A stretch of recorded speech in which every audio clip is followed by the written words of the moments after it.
Jadi teori ini sebenarnya adalah sebuah kritik Veblen terhadap kecenderungan masyarakat modern yang dijumpai di Amerika, yaitu mereka yang sebenarnya tidak bekerja, tidak menghasilkan sebuah barang.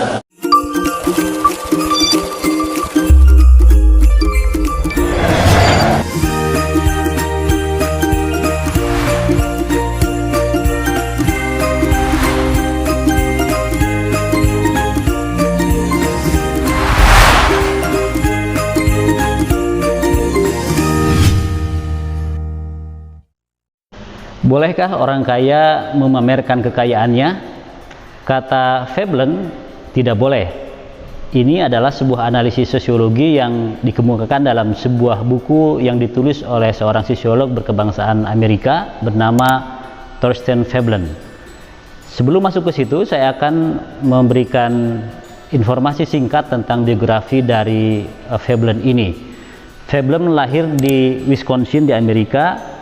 Kemudian menulis beberapa karya penting yang nanti menjadi penjelasan dari pertanyaan yang saya kemukakan di awal video ini. Ada dua buku yang nanti akan saya kemukakan pada tayangan kali ini. Yang pertama adalah sebuah buku yang berjudul The Theory of Leisure Class, yang ini terbit pada tahun 1899. Yang kedua adalah sebuah buku yang berjudul The Institute of Workmanship, yang terbit pada tahun 1914. Nah, konsepsi teori sosiologi dari Veblen ini berawal dari sebuah pemahaman bahwa dalam diri manusia itu ada yang namanya naluri, atau dalam bahasa Inggris disebut sebagai insting. Nah, ini sebenarnya bisa sobat semua juga perhatikan lagi pada teori sosiologi yang lain, misalnya pada Vilfredo Pareto yang sudah saya jelaskan sebelumnya. Tetapi konsepsi tentang insting ini sebagaimana dipahami oleh Veblen adalah bahwa insting tersebut tidak menentukan pada perilaku manusia. Jadi kalaupun manusia ada dorongan insting, tetapi itu tidak menentukan pada sikap dan perilaku manusia tersebut. Sebaliknya, kalaupun ada juga hal-hal yang sifatnya lingkungan, yang bersifat eksternal, itu juga tidak menentukan pada perilaku manusia. Jadi Veblen berusaha menjelaskan antara dua determinan dalam memahami analisis sosial, dalam memahami realitas sosial. Yang pertama ada yang datang dari insting yang bersifat internal, dan ada juga yang datang dari tekanan yang bersifat eksternal, misalnya lingkungan. Nah, kata Veblen, keduanya tidak menentukan pada perilaku manusia.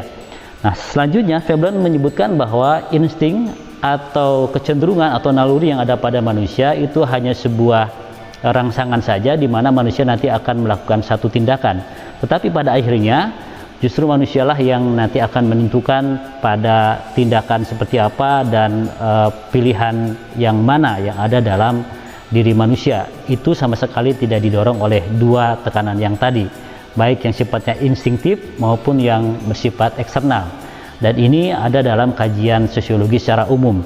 Nah, kata Veblen, dalam diri manusia itu ada 4 insting, ada 4 kecenderungan.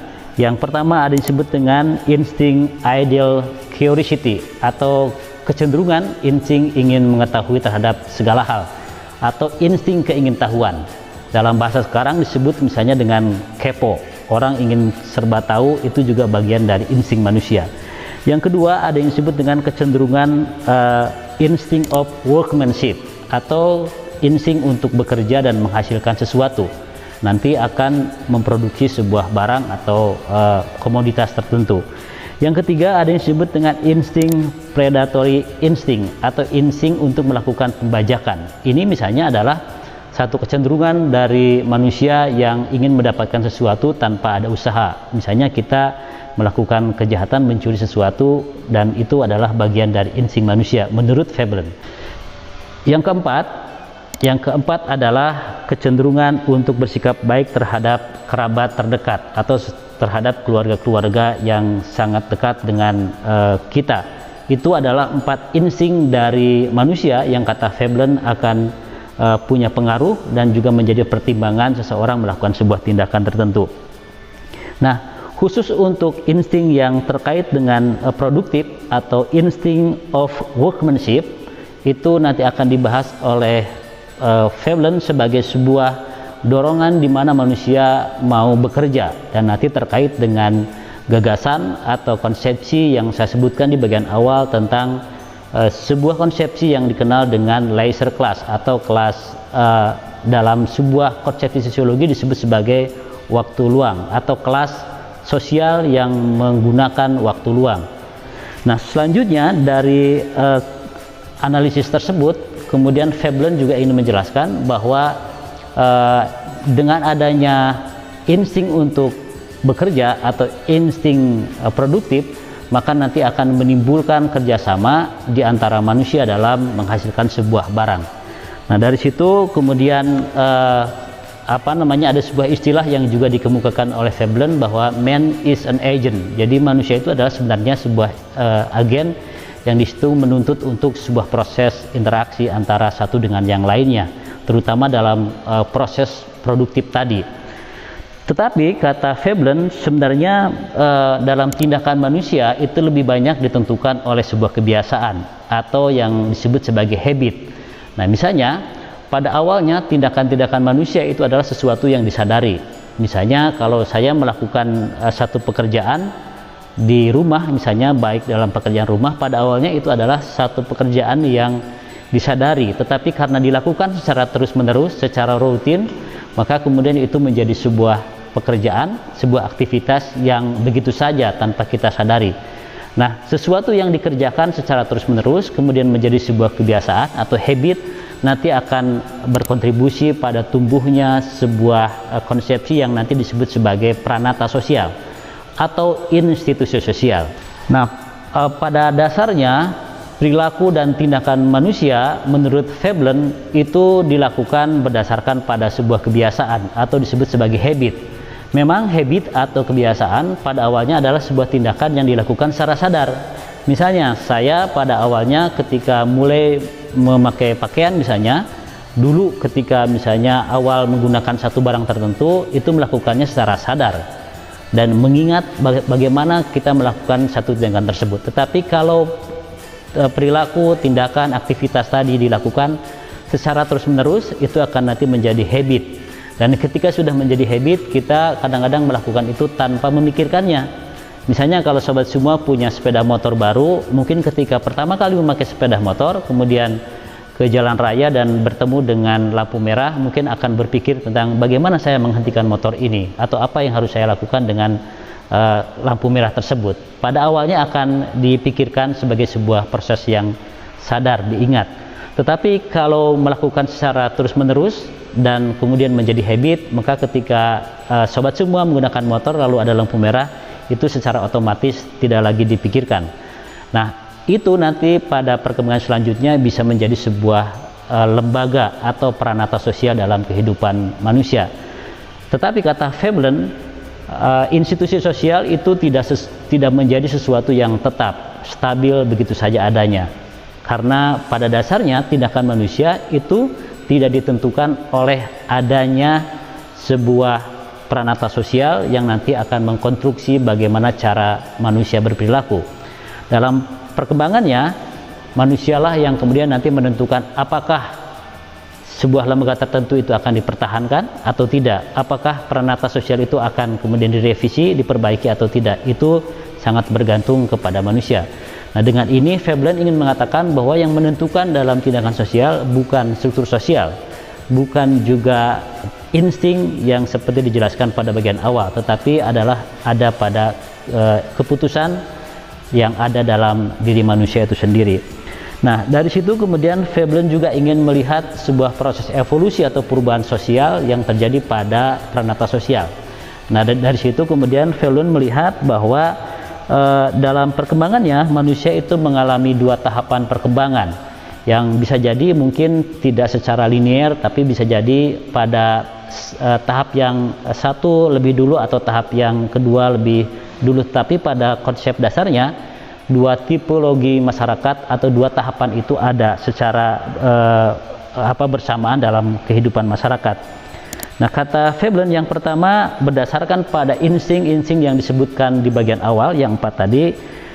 Pada tahap pertama masyarakat itu dirangsang oleh naluri keempat yang disebutkan sebagai naluri bersikap baik terhadap sesama kerabatnya.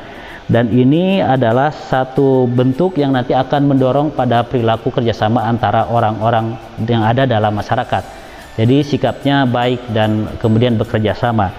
Nah, dari situ kemudian dengan adanya insting untuk bekerja sama, maka persaingan, kompetisi, bahkan perang yang terorganisasi itu tidak ditemukan dalam masyarakat tahap pertama seperti itu.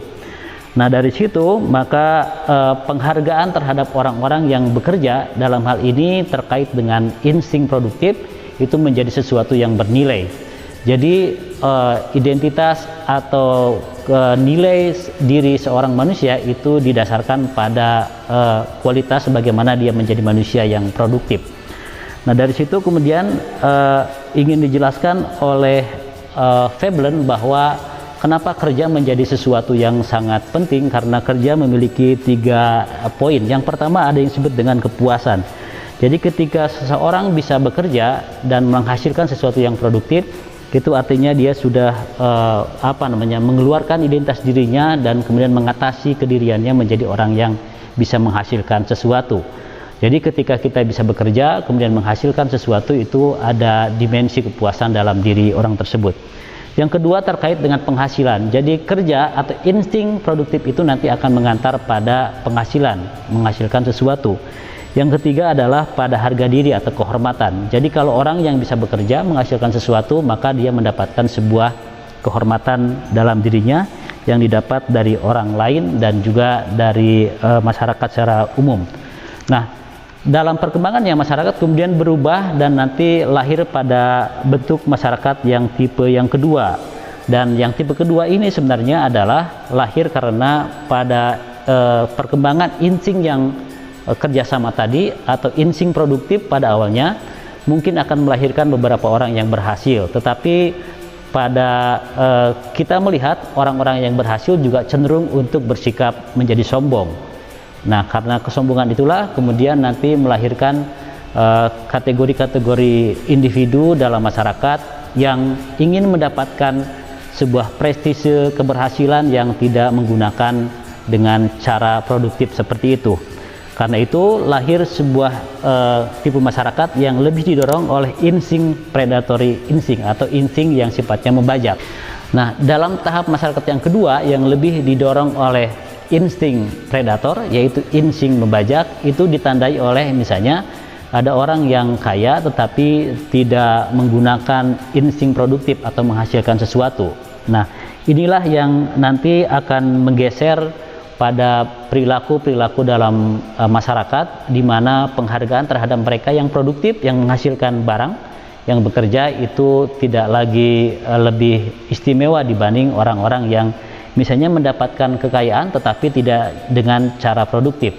Nah, konsep dasarnya adalah bahwa Veblen ingin menjelaskan bahwa dalam masyarakat yang produktif itu menghasilkan barang, tetapi dalam masyarakat yang berkembang selanjutnya ada orang yang mendapatkan prestise tetapi tidak dengan cara menghasilkan sebuah barang, dan itu lebih didasarkan pada insting predator, yaitu mendapatkan kekayaan dengan cara membajak atau mengambil dari orang lain.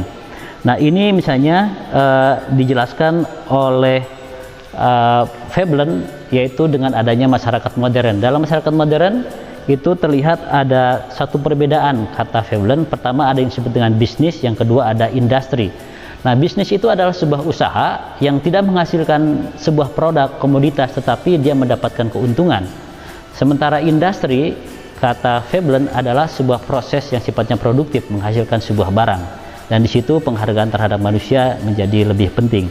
Dari konsep tersebut kemudian Veblen ingin menjelaskan bahwa dalam masyarakat modern itu memunculkan beberapa kegiatan-kegiatan yang sebenarnya tidak menghasilkan apa-apa.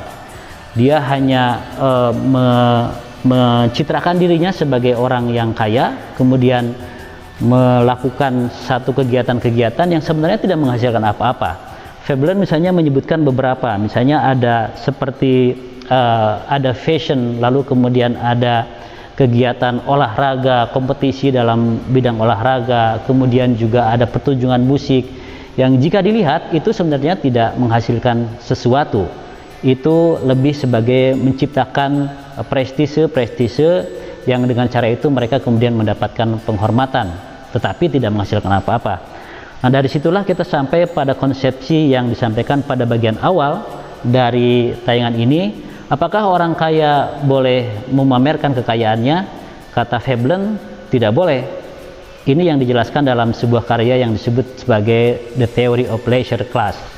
Nah, jadi sebenarnya buku The Theory of Leisure Class ini adalah sebuah kritik dari Veblen pada kemunculan sebuah kelas sosial tertentu di Amerika yang mereka tidak produktif, tidak menghasilkan sebuah barang, tetapi mereka menikmati leisure time, mereka menikmati keglamoran, mereka menikmati kemewahan yang didapatkan bukan dari proses produktif menghasilkan sebuah barang. Misalnya kita lihat para selebritis, misalnya mereka tidak menghasilkan sesuatu, tetapi mereka menikmati keglamoran, menikmati kemewahan yang ada dalam masyarakat di Amerika. Nah, dari situ kemudian yang ingin disampaikan oleh Veblen bahwa dengan adanya leisure class itu, penghargaan terhadap upaya-upaya dan kegiatan yang sifatnya produktif menjadi bergeser. Nah, dengan adanya penilaian terhadap kelompok leisure class ini, orang kemudian berusaha untuk mendapatkan kehormatan, mendapatkan gengsi, kemudian mendapatkan prestise dalam kehidupan sosial dengan cara yang mungkin tidak sah atau mungkin ilegal. Pokoknya mereka mendapatkan sebuah penghormatan dengan cara apapun, sehingga nanti menjadi bagian dari sebuah kelas yang disebut sebagai leisure class. Yang itu bisa diterjemahkan bukan hanya sebagai kelas yang bisa memanfaatkan waktu luang, tetapi juga sebagai kelas yang bersifat memboros-boroskan kekayaan atau memboros-boroskan uang dan sebagainya untuk kepentingan konsumsi. Nah, dengan cara itulah kemudian kata Veblen sebenarnya ini adalah bagian dari bentuk dari perilaku yang didorong oleh insting predator. Jadi bukan sebuah insting yang menghasilkan sebuah barang. Demikian sobat semua, kalau ada pertanyaan sampaikan pada kolom komentar di bawah ini dan terima kasih.